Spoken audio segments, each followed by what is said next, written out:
तो बच्चों, डॉक्टर सर्वपल्ली राधाकृष्णन के बारे में थोड़ा सा हम लोग जान लें।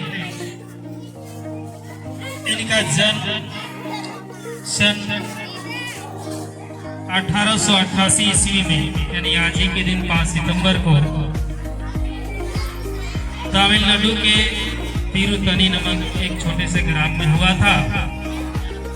उनके पिता का नाम वीरास्वामी था और माता का नाम श्रीमती सीतम्मा देवी। तो बच्चों, इनका जो परिवार था ये भी एक साधारण परिवार के थे, गरीब परिवार के थे। इनका बचपन में इनके पिताजी उनको अंग्रेजी पढ़ाना नहीं चाहते।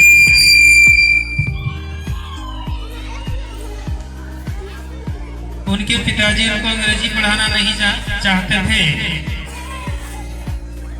परंतु उनके सगे संबंधियों के द्वारा दबाव में आने के बाद उनको ये बात मानना पड़ता है। उनको संस्कृत पढ़ाना चाहते थे, वास्तव में अंग्रेजी नहीं। तो इस प्रकार से उनका जो वास्तव में जो परिवार था वो बहुत ज़्यादा मतलब उच्च परिवार से बिलोंग नहीं करता था। बाद में उनके सगे संबंधियों के दबाव में आकर उनको अंग्रेजी पढ़ने के लिए वो सहमत हुए।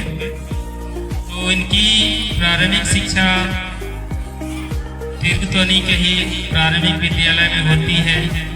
उसके उपरांत वे तिरुपति जाते हैं अपने उस शिक्षा के लिए। इसके अलावा बीए की पढ़ाई, एमए की पढ़ाई है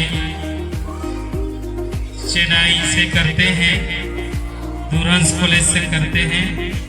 और ये बीए एमए की पढ़ाई करने के पश्चात ये अध्यापक भी बनते हैं। मलयालम शिक्षक के रूप में वे अपना सेवा देते हैं। और बच्चों, आपको बता दें कि शिक्षा के क्षेत्र में इनका जो योगदान रहा है या अमूल्य है, उसको कभी भी भुलाया नहीं जा सकता है। उनको अपने जीवन काल में सर्वश्रेष्ठ शिक्षक के रूप में उसको चुना जाता है और भारत का सबसे पुरस्कार, भारत रत्न का पुरस्कार भी उसको दिया जाता है। उन्होंने उपराष्ट्रपति के पद पर भी ये आसीन रहे और ये अपना बहुमूल्य समय शिक्षा के साथ साथ धार्मिक कांडों में भी उनका विश्वास था।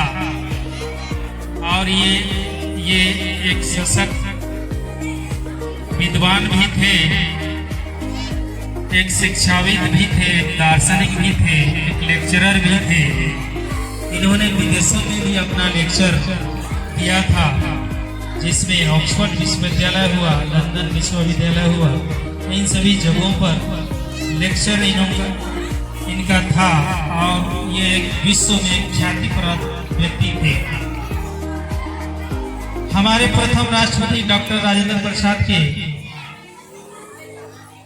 जब उनकी सेवानिवृत्ति होती है राष्ट्रपति पद के रूप में, उसके उपरांत ये भारत के द्वितीय राष्ट्रपति का पद को भी ये बाखूबी निभाए और इनका जीवन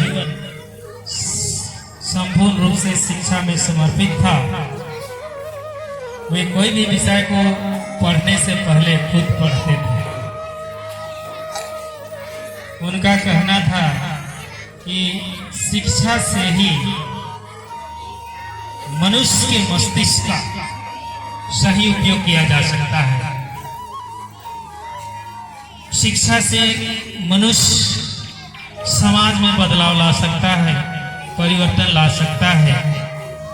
और इसी सोच के आधार पर उन्होंने शिक्षा में एक अमूलचूल परिवर्तन लाए और उनके शैक्षिक जीवन से उनके शिष्य लोग बहुत प्रसन्न थे। और एक दिन उन्होंने अपने गुरुजी को उनके सामने जाके कहा कि गुरुजी, हम लोग आपके जन्मदिन को एक शिक्षक दिवस के रूप में मनाना चाहते हैं। और तभी से इन्होंने कहा कि अगर आप लोग मेरे जन्मदिन को शिक्षक दिवस के रूप में मनाते हैं तो निश्चित रूप से मुझे बहुत खुशी होगी। और तभी से 5 सितंबर को शिक्षक दिवस के रूप में मनाया जाता है। तो बच्चों, मैं आगे और ज़्यादा कहना नहीं चाहूँगा। तो इस प्रकार से इस महान विभूति को आज हम लोग याद करते हैं और उनके बताए हुए मार्गों पर चलने का प्रयास करते हैं।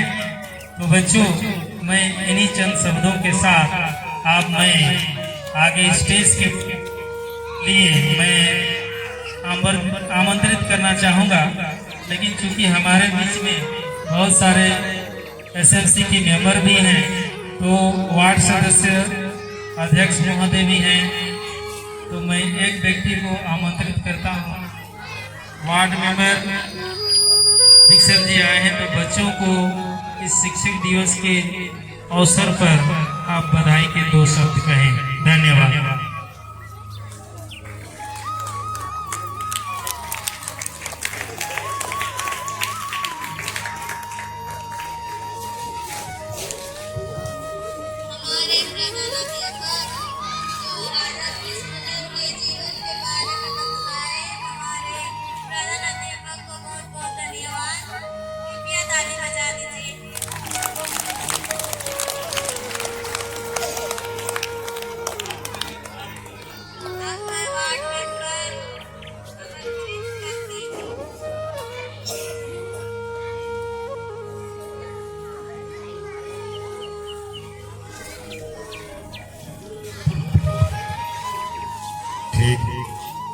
यहाँ पर हमारे जितने भी शिक्षक एवं शिक्षिका एवं हमारे स्कूल समिति के जितना भी मेंबरशिप एवं हमारे माता पिता, हमारे जितने भी विद्यार्थी, आप सबों को मेरे तरफ से प्रणाम और नमस्कार।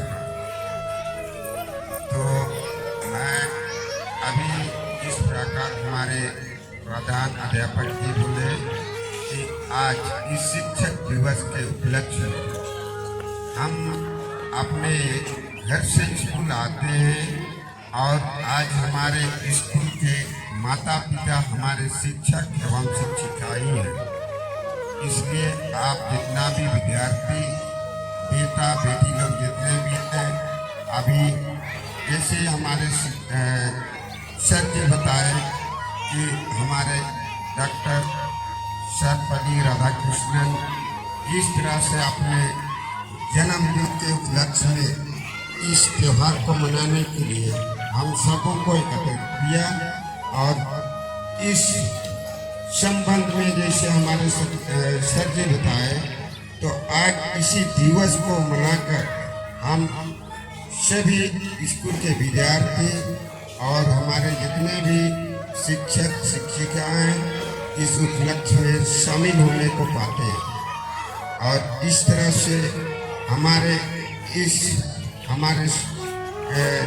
श्री सर्वपल्ली राधाकृष्णन के बताए हुए मार्ग पर हर किसी विद्यार्थी को चलना होगा और हर बताए मार्ग में उनके अनुसार चलना होगा।